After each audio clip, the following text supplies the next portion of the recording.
Disclaimer: the story is a work of creative nonfiction, inspired by themes of family, betrayal, and hidden truths. While it is framed as a true story, certain details, characters, and events have been adapted or fictionalized for dramatic effect and storytelling purposes. Growing up, I always believed my family was unshakable, a fortress built on loyalty, tradition, and unspoken love. At the very center of that fortress stood my grandfather, a man I had admired for as long as I could remember. To me, he was more than just a grandparent. He was a teacher, a guide, and, in many ways, the standard of what it meant to be a man.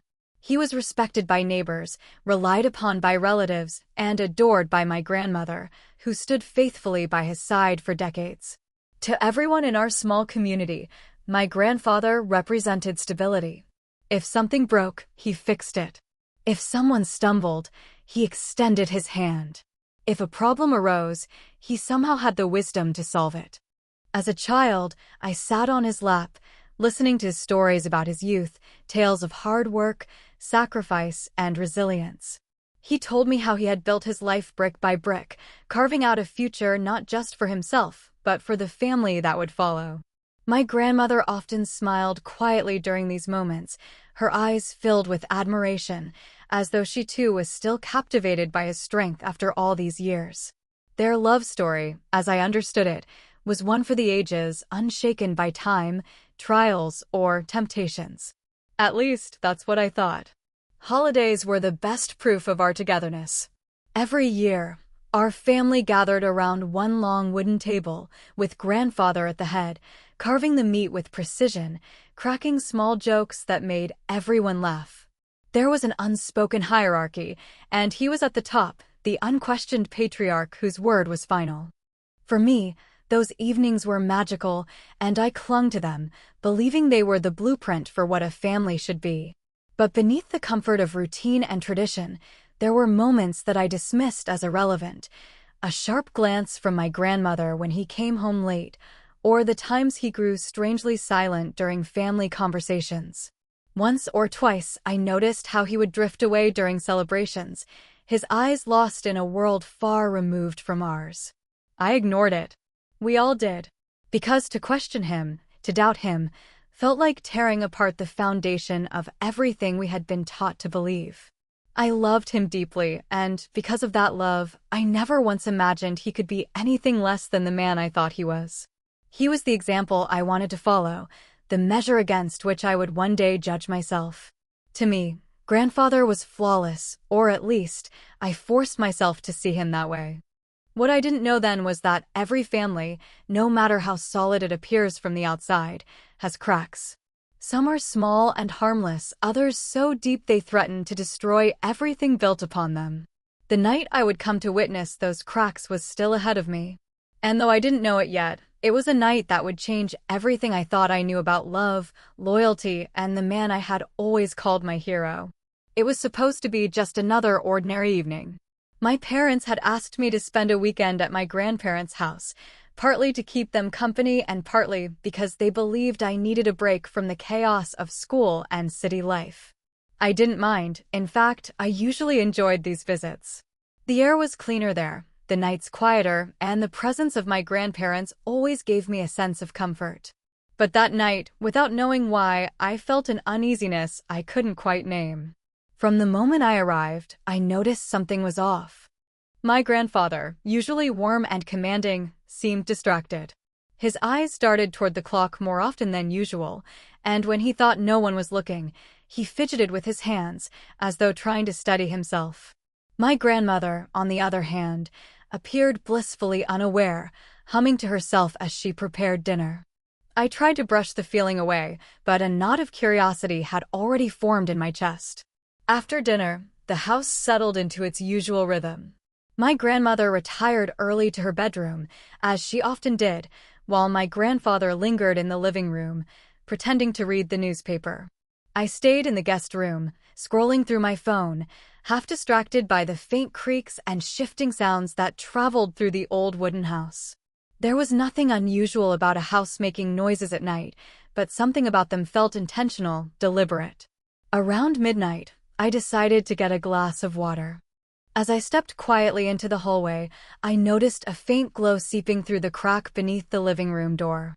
My grandfather was still awake, which in itself wasn't surprising, but there was something peculiar about the hushed voices I thought I heard behind the door.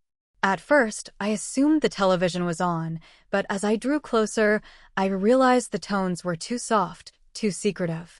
A strange unease washed over me, the kind that makes your body tense without explanation. I hesitated, then told myself I was imagining things. I drank my water, returned to my room, and tried to sleep. But the whispers lingered in my mind. I lay awake, staring at the ceiling, listening to the sounds of footsteps moving across the floorboards. They weren't random or aimless. They were purposeful, measured. An hour passed, maybe more. Then I heard it again, low murmurs, a laugh that didn't belong to my grandmother, and the unmistakable creak of the back door opening. My heart pounded. For a moment, I considered getting up, confronting whatever was happening, but fear rooted me to the bed. I told myself it wasn't my place. Yet deep down, I knew something was happening that I wasn't meant to see. I turned to the side, clutching the blanket tightly around me, eyes wide open in the dark. I wanted to dismiss it as nothing, but the uneasy truth had already begun to unravel in my mind. That night didn't feel like the safe, quiet evenings I had always known. Something had shifted, and though I couldn't yet define it, I sensed that my image of my grandfather, the man I thought I knew, was about to be shattered. Sleep refused to come to me that night. The more I tried to convince myself that the whispers and footsteps were harmless, the more my mind betrayed me with questions. Who was he speaking to? Why did he wait until everyone was asleep? And why did his voice carry that hushed, almost nervous tone I had never heard before? My body was restless, my heart caught between fear and curiosity. Eventually, I couldn't take it any longer. I slipped out of bed, careful not to make a sound, and crept toward the living room. The glow of a lamp still flickered beneath the door. My hand trembled slightly as I pressed my ear to the wood. I expected to hear the news playing softly, or maybe my grandfather's voice in prayer, but what I heard made my stomach tighten. A woman's voice. It was gentle, playful even, not belonging to my grandmother. I froze, my breath caught in my throat. Without thinking, I nudged the door open just a crack. My eyes widened as the scene unfolded before me.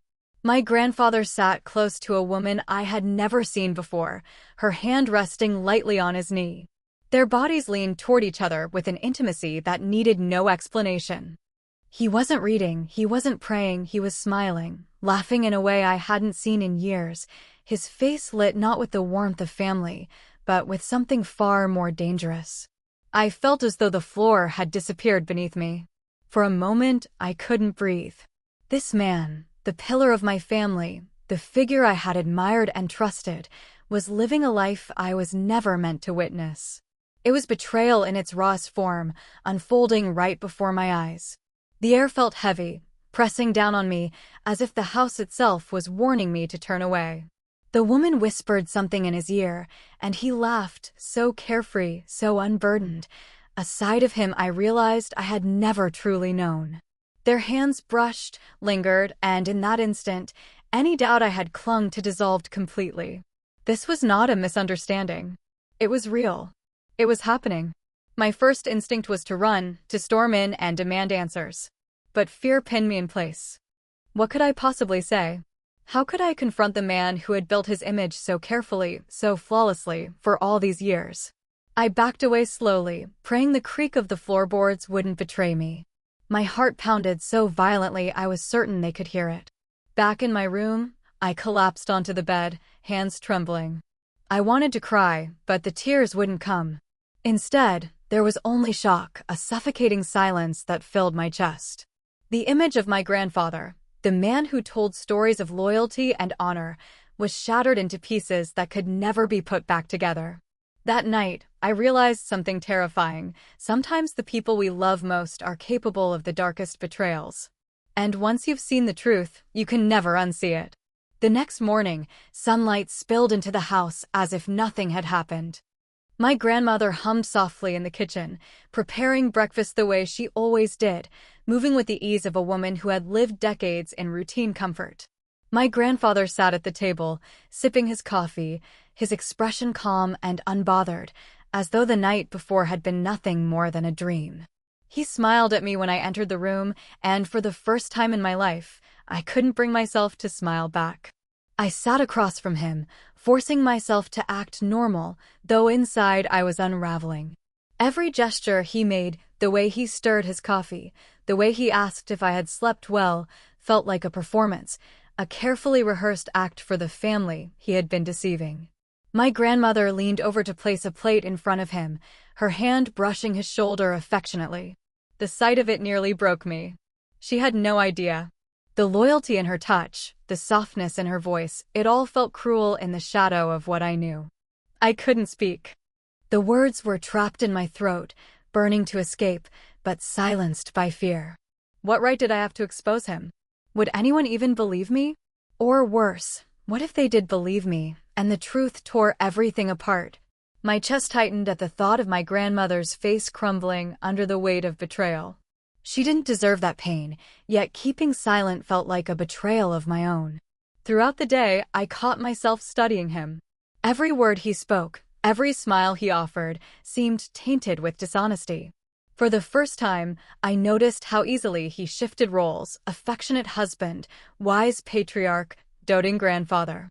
It was flawless, almost frightening, the way he slipped between masks as though he had been doing it all his life.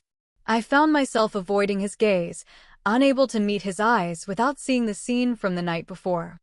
But he must have noticed my distance. Once or twice, I felt his stare linger on me longer than usual, as though he could sense that I knew something I wasn't supposed to. My stomach churned with unease. That night, as I lay in bed, the weight of the secret pressed down harder than ever. I replayed every moment in my head, wondering what would happen if I told my grandmother, or if I told my parents. Would they turn on him? Or would they accuse me of lying, of making up stories to stir trouble? The fear of being disbelieved was almost as heavy as the truth itself. I realized then that secrets are prisons. The moment you hold one, it owns you. I couldn't sleep, I couldn't eat, and I couldn't look at the people I loved without feeling like I was holding a knife behind my back. The truth had infected me, and there was no escape. And still, I knew this was only the beginning. At some point, I would have to face him. The tension between us grew unbearable. Every time I was near him, I felt the weight of unspoken words pressing against my chest. He seemed unchanged, laughing with my grandmother, offering me advice about life, carrying himself with the same dignity that had always made me proud to call him my grandfather. But now I saw through it. The man I once admired had become a stranger wearing a mask, and I couldn't bear the thought of pretending forever. One evening, after my grandmother had gone to bed, I finally gathered the courage to confront him. My hands were shaking as I walked into the living room, where he sat alone in his armchair, reading glasses perched on his nose, the newspaper spread across his lap. For a moment, I hesitated, watching him in silence. He looked so ordinary, so harmless, as though he couldn't possibly be the man I had seen that night. But the memory of the woman's hand on his knee burned in my mind, fueling my resolve. "Grandpa," I began, my voice unsteady, "we need to talk." He looked up at me with mild surprise, then gestured for me to sit. His calmness unsettled me even more. I sat down across from him, my palms damp with sweat. For a moment, I struggled to find the words, but finally, they came out. "I know what I saw. That night, you weren't alone." His expression froze. The newspaper slipped from his lap, crumpling to the floor. For a long, tense moment, he said nothing, only studied me with a gaze that felt sharper than ever before. Then, to my shock, he didn't deny it. He leaned back, sighed heavily, and whispered, "So you know." My heart pounded. "How could you? After everything you've taught us, after everything Grandma has given you." My voice cracked under the weight of anger and betrayal. "Do you even care what this would do to her? To the family?" He closed his eyes, rubbing his temples as if my words were knives cutting into him. "You don't understand," he muttered. "Your grandmother and I, we've lived a long life together. But there are things, loneliness, regrets, that pile up as the years go by. You'll learn one day." His explanation didn't soothe me, it made me sick. To hear him justify his betrayal as though it were an inevitable consequence of age was unbearable. "That's not an excuse," I snapped. "You've built this image, this reputation, and it's all a lie. Do you realize what you've done to me? To how I see you?" For the first time, I saw something in him I had never seen before: vulnerability. His eyes glistened with unshed tears, his voice trembling as he whispered, "I never wanted you to find out." The silence that followed was suffocating. I couldn't look at him any longer. I stood, my chest heaving with rage and disappointment, and left him sitting alone in the dimly lit room, his head bowed. That night, the bond one once cherished with my grandfather fractured irreparably. The confrontation didn't bring clarity or closure, it only deepened the shadows between us. In the days that followed our confrontation, everything in the house felt heavier, as if the walls themselves were straining under the weight of what I knew. My grandfather and I avoided each other, careful to keep our conversations short, almost rehearsed, while my grandmother floated through her routines, blissfully unaware of the invisible storms swirling around her. It was a cruel theater, two actors hiding a terrible secret from the one person who least deserved to be deceived. But the more I watched, the more I realized the secret wasn't mine alone. It had already seeped into the cracks of the family long before I stumbled across it. I began to notice small, telling details I had ignored before. The way my grandmother sometimes paused in the middle of cooking, her eyes clouded with doubt, as though she were chasing away a thought she didn't want to entertain. The way my parents exchanged glances when my grandfather spoke, subtle looks that hinted at unspoken knowledge. Even my uncle once made a passing comment about old men and their foolishness, quickly brushing it off with a laugh. It dawned on me. Maybe I wasn't the first to know. Maybe everyone suspected in their own way but chose silence for the sake of keeping the family whole. That realization unsettled me even more. The truth wasn't just my burden, it was a legacy of denial, passed from one pair of eyes to another, waiting for someone brave enough or reckless enough to expose it. The ripple effect spread into my own mind. I couldn't see relationships the same way anymore. Every couple I passed on the street, every hand held, every smile exchanged, I wondered if there were secrets hiding beneath the surface, truths only visible in the dark. My view of love, once painted in colors of trust and permanence, began to fade into shades of suspicion. If my grandfather could betray, if my grandmother could unknowingly live beside lies for decades, then what chance did anyone else have? I tried to bury myself in distractions, in conversations with friends, in schoolwork, but even then, the thought lingered. It followed me everywhere, poisoning moments that should have been simple. My grandfather's betrayal wasn't just his sin, it became my lens, reshaping how I understood loyalty, family, and even myself. At night, when I lay in bed listening to the house creak, I imagined what would happen if my grandmother discovered the truth. Would her world collapse? Would she forgive him, or would she leave after all these years? The thought terrified me. To know what I knew was to carry a weapon in my chest, one that could shatter lives if ever unleashed. The secret had made me its keeper. And like a stone cast into still water, the ripples were spreading, outward into my family, inward into my own soul. And I knew deep down, those ripples would never stop. The weeks that followed felt like living inside a cage no one else could see. Outwardly, nothing had changed. My grandfather still held his place at the head of the table. My grandmother still served him his meals with quiet devotion, and the family still gathered around them as though we were unshaken. But inside me, everything was broken. I carried the knowledge like a shadow clinging to my every step. It seeped into every corner of my life. My studies suffered first. I couldn't focus on lectures or assignments, my mind drifting back to that night, replaying the scene I wished I could erase. My grades slipped, and when friends asked what was wrong, I gave them vague excuses. How could I explain? How could I tell anyone that the man I admired most had dismantled everything I thought I knew about love and loyalty? Even in my social life, the cracks showed. When friends talked about relationships, about love lasting forever, I stayed silent. I no longer believed in permanence. I no longer trusted the promises people made to each other. Every smile between couples looked staged, every vow fragile. I had become suspicious of affection itself, convinced it was only a matter of time before it splintered into betrayal. My relationship with my grandfather changed the most. I avoided him whenever I could. When he tried to engage me in conversation, I answered with clipped responses, unwilling to look him in the eye. He noticed. I could feel his searching glances, his attempts to soften the distance between us, but I couldn't bring myself to give him what he wanted. He had destroyed the pedestal I had placed him on, and I couldn't forgive him for it. There were moments when the secret nearly slipped from my mouth. Once, I sat with my grandmother in the kitchen as she peeled apples, humming a soft tune. Her eyes were so kind, her love for my grandfather so evident, that I almost told her everything. The words sat on the edge of my tongue, burning to be released, but then I looked at her face lined with years of sacrifice, devotion, and trust, and I couldn't do it. I couldn't be the one to shatter her world. So I swallowed the truth, and with it, a piece of myself. The burden grew heavier with time. At night, I often lay awake, asking myself if silence made me complicit. Was I protecting my grandmother, or was I protecting him? Each day, without an answer, gnawed at me, pulling me deeper into a pit of confusion and guilt. The betrayal wasn't just his anymore, it had become mine too, because I was carrying it in secret. I realized then that betrayal doesn't always come with loud confrontations or broken vows. Sometimes it seeps quietly into your blood, reshaping who you are, leaving scars invisible to everyone but yourself.